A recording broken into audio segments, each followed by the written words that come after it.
U.S. drillers added 16 rigs last week, but, and it's a big but, as Larry would say, but, we are still only producing 11.8 million barrels a day, and that is 1.2 million barrels per day less than in February 2020, right before the pandemic.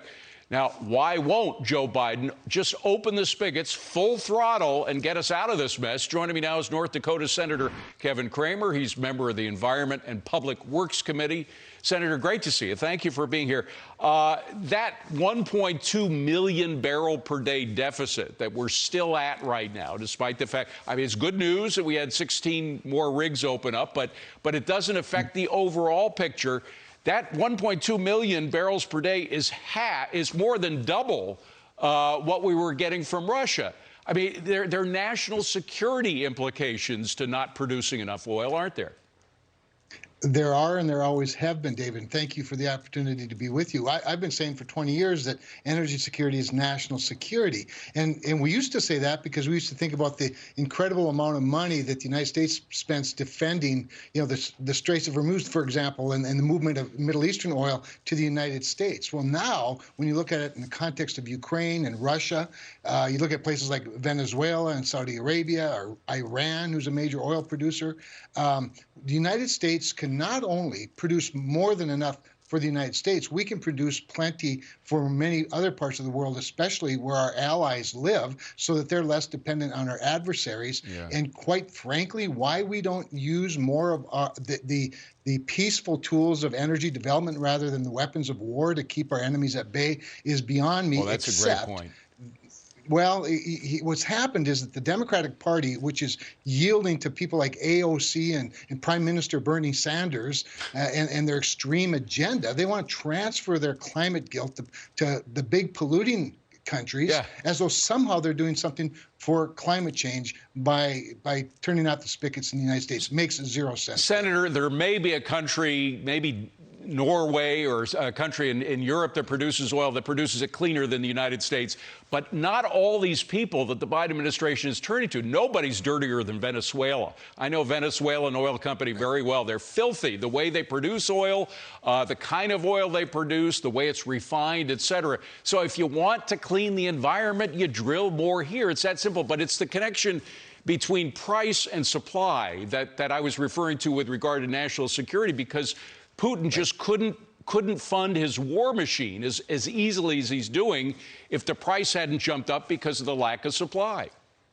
That's exactly right. For the petrostates, for whom energy and particularly oil and gas production is the largest part of their economy, this is a really big deal to them. And we could choke them off by what I advocate for, David, is an America First energy policy where we actually work with our allies in places like Europe, for example, who have now created a standard, a carbon border adjustment, as you know, that they're using for trade purposes. If we adopted with them a standard that we and they already meet, but Vladimir Putin will never meet. And by the way, how about we consider a labor standard as well, where we don't have the human rights violations, we have high labor standards. And I'm not talking about adding cost, I'm not talking about adding regulations, I'm talking about just doing what we're doing with our trading partners in a way that will not only will it shut off the money supply for Vladimir Putin's war machine, but it also forces all of the players to increase their own standards as well.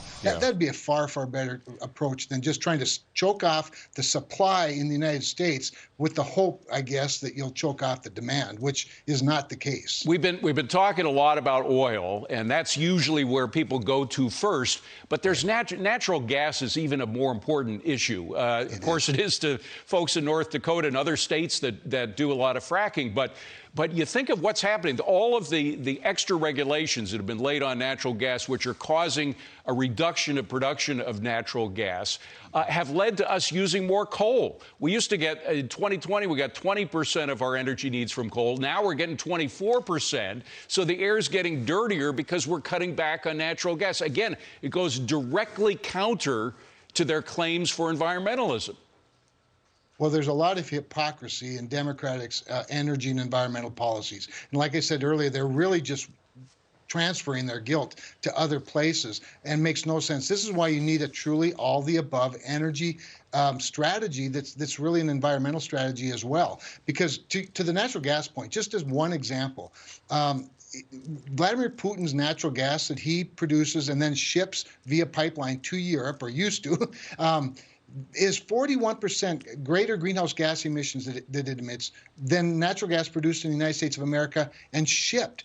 When you consider the entire life cycle of the product, and while you talk about other places that produce pretty clean fossil fuels, and there are places that do, but when you consider the entire life cycle and all of the other standards that surround it, it's a really big deal. So you're exactly right. Remember when natural gas was called the bridge fuel, and Hillary Clinton famously said it's a bridge we need to cross really quickly? Yep.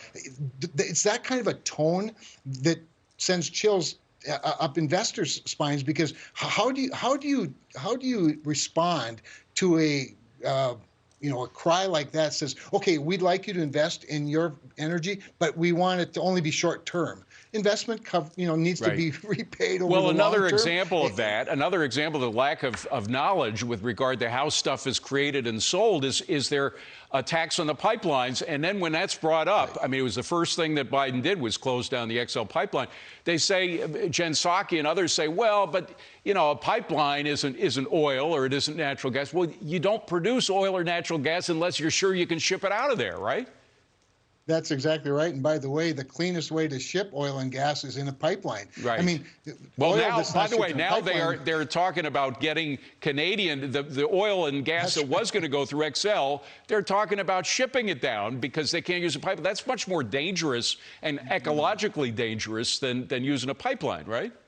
It is both of those things, as well as it emits about double the greenhouse gas emissions that a pipeline emits. So the whole thing is absurd on its face, or at least absurd when you scrape a little bit of the surface off. But they don't want you to do that, David. That's the problem.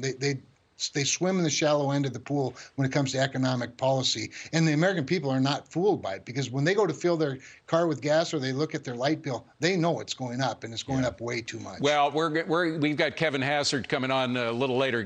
Kevin is going to be talking about the so-called Putin price hike, which is actually started long before Putin had eyes on Ukraine, or at least was massing the army there. Senator, we've got to leave it at that. Thank you so much for coming in. Appreciate it. Good to see you.